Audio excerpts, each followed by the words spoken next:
સર્વે મિત્રોને જય સ્વામિનારાયણ। ધોરણ 7 ઇંગ્લિશ મીડિયમ વિષય ગુજરાતી। મિત્રો આપણે પાઠ નંબર 12 અપંગના ઓજસ એની આપણે ચર્ચા કરી રહ્યા છીએ। લેખક કુમારપાળ દેસાઈ છે। આપણે અગાઉ એકમ નંબર 1 ની ચર્ચા કરી કે આ વોલ્ટર પોતે બાળ લખવાથી ઘેરાયેલો છે। એના શરીરનું એક સ્નાયુ અંગ કામ આપતું નથી। ડૉક્ટરોએ પણ છેલ્લે કહી દીધું છે કે હવે આ બાળકને વ્હીલચેરથી ચાલવું પડશે। હવે એ જાતે ક્યારે પણ હાથ પગ હલાવી ચલાવી શકશે નહીં। પણ આ વોલ્ટર પોતે હિંમત હારતો નથી। પોતાનું મનોબળ મજબૂત છે અને એ પોતાના મનોબળ મજબૂત દ્વારા એ પોતાના બંને પગ છે એ પગને ટપલી મારીને કહે છે કે મારા શાંત મુગા દોસ્તો, તમે ચિંતા કરશો નહીં, હિંમત હારશો નહીં, ગભરાશો નહીં। એક દિવસ તમે પણ હાલી શકશો, ચાલી શકશો અને આવા ઊંચા કૂદકા પણ લગાવી શકશો। આમ એ એકલો પોતાના શાંત મુગા પગ સાથે જાણે કે વાત કરી રહ્યો છે। ત્યારે એની માતા સાંભળી જાય છે। એની માતા તરત જ ત્યાં આવી પહોંચે છે। જોઈએ હવે આપણે આગળ। વોલ્ટરની વાતચીત સાંભળીને એની માતા દોડીને આવી। એણે પૂછ્યું, બેટા તું કોની સાથે વાત કરતો હતો? કારણ કે વોલ્ટરની રૂમમાં બીજું કોઈ નથી, એકલો વોલ્ટર છે। માં, મારા પગ સાથે। આશ્ચર્ય પણ પગ તો બોલતા હોય કે પગ સાથે? પગ તે કંઈ સાંભળતા હશે, આપણે બોલીએ થોડું સાંભળે। હા માં, મારા પગ ભલે ચાલે નહીં પણ સાંભળે તો ખરા। એમ તો તે એને શું કહ્યું? માતા કહે છે, તારા પગને શું કહ્યું? માતાએ આતુરતાથી એને જવાબ આપ્યો કે ભાઈ શું જવાબ આપે છે આ પ્રશ્નનો?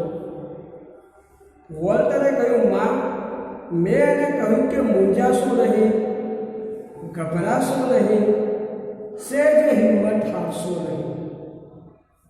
આજ ભલે તમે ચાલી શકતા ન હો, આજ ભલે તમે નથી ચાલી શકતા, પણ એક દિવસ આપણે જરૂર ઊંચામાં ઊંચો કૂદકો લગાવી શકીશું।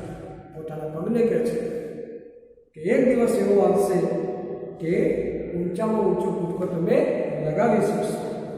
ત્યારે માતા કહેશે, શાબાશ બેટા, શાબાશ, ધન્યવાદ આપે છે। તું જરૂર કૂદકા લગાવી શકીશ, તું જરૂર સૌની માફક દોડી શકીશ।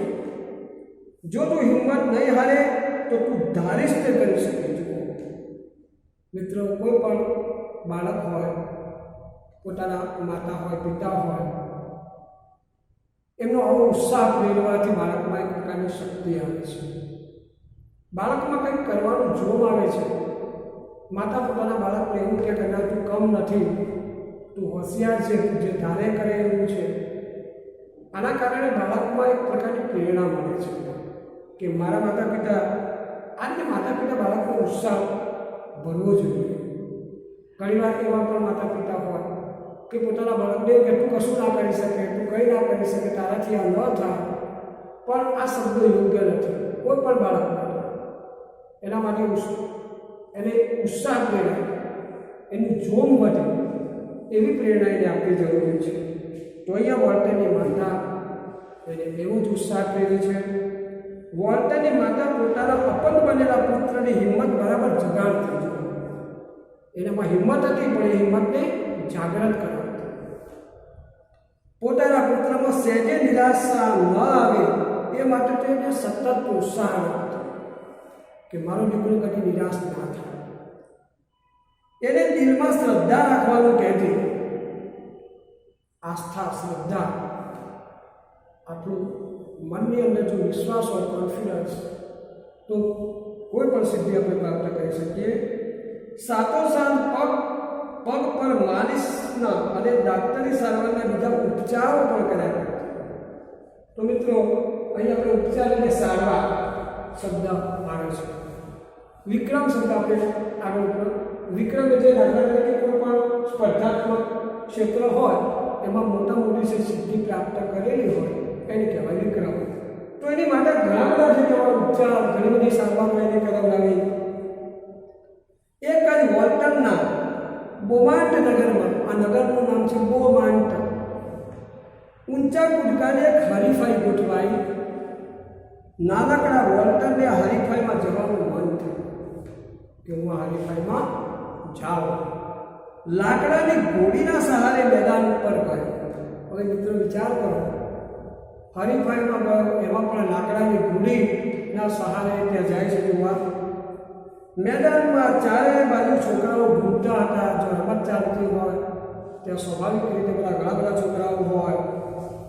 જુદી જુદી જગ્યાએ જુદા જુદા પ્રકારની હરીફાઈ ચાલી રહી હતી. ક્યાંક ખેલાડીઓ દોડમાં ભાગ લઈ રહ્યા હતા, તો ક્યાંક ઊંચા કૂદકાની રમત ચાલતી હતી, તો ક્યાંક વાંસ કૂદની રમત ચાલતી હતી. વોલ્ટર ઊંચા કૂદકાના વિભાગમાં જઈને બેસે છે. મિત્રો, આવી રમતો ચાલતી હોય તો ઊંચો કૂદકો હોય, લાંબો કૂદકો હોય, વાંસ કૂદ હોય, આવી રીતે અનેક પ્રકારની જે રમતો છે એમાંનું જે ઊંચા કૂદકાની જે રમત જ્યાં રમાતી હતી એ સ્થળે એ જગ્યા સામે જઈને અહીંયા વોલ્ટર બેસે છે. બે લાકડીઓ પર એક વાંસ મૂકવામાં આવ્યો. બે બાજુ લાકડી પર આડો વાંસ મૂકવામાં આવ્યો. ખેલાડી દોડીને આવતો અને એકદમ ફલાંગ મારીને એ લાકડીને ઠેકી જવાનું, કૂદી જવાનું. વાંસની નજીક આવીને પગની ઠેક લગાવતો અને હવામાં તરતો હોય વાંસને ઓળંગી જતો. વોલ્ટર રસપૂર્વક હરીફાઈ જોઈ રહ્યો હતો. એને થયું લાભ, હું પણ કૂદકો લગાવું. એને પણ ઈચ્છા થઈ કે હું પણ કૂદકો લગાવું, પણ પોતાના સહેજે હાલી ચાલી ન શકતા પગ પર એની નજર પડી છે. બાજુમાં પડેલી લાકડાની ગોળી એને જોઈને નિરાશ થઈ કે હું તો અપંગ છું, આ ગોળીથી ચાલું છું, હું આ કૂદકો કેવી રીતે કૂદી શકું? જ્યાં જાતે ચલાતું એ નથી ત્યાં વળી આવો અને આટલો ઊંચો કૂદકો મારવાની તો કેવી વાત? પણ ત્યાં તો એને એની માતાના શબ્દો યાદ આવ્યા, જો તું હિંમત નહીં હારે તો તું ધારીશ તે કરી. જો માતાના શબ્દો યાદ આવે છે કે મારી માતાએ કહ્યું છે કે દીકરા તું ધારીશ તે કરીશ, એ શબ્દો યાદ આવે છે. વોલ્ટર આનંદથી રમત જોવા લાગ્યો. એવામાં એક છોકરાએ કમાલ કરી દીધી. કમાલ કરી દીધી એટલે કે એવો એને આખો જે કહેવાય કે વધુમાં વધુ ઊંચો કૂદકો એને કૂદ્યો. એણે સૌથી ઊંચો કૂદકો લગાવ્યો. અગાઉનો વિક્રમ, આગળની સિદ્ધિઓ હતી બધી તોડી નાખી એને. તાળીઓના ગડગડાટથી સૌએ એને વધાવી લીધું. એ વિજેતાનું ઇનામ મેળવી ગયો. વોલ્ટર પણ બેઠો જોશભેર તાળીઓ પાડતો હતો. ઇનામ મેળવીને પાછા ફરતા છોકરાને એને જોયો. એ બરાબર એના જેટલી જ ઉંમરનો હતો. એ છોકરાને જોયા પછી એને પણ પ્રેરણા મળી વોલ્ટરને કે હું પણ આ કરી શકીશ. વોલ્ટરને થયું હું પણ એક દિવસ ચાલીશ, પછી કૂદકા લગાવીશ.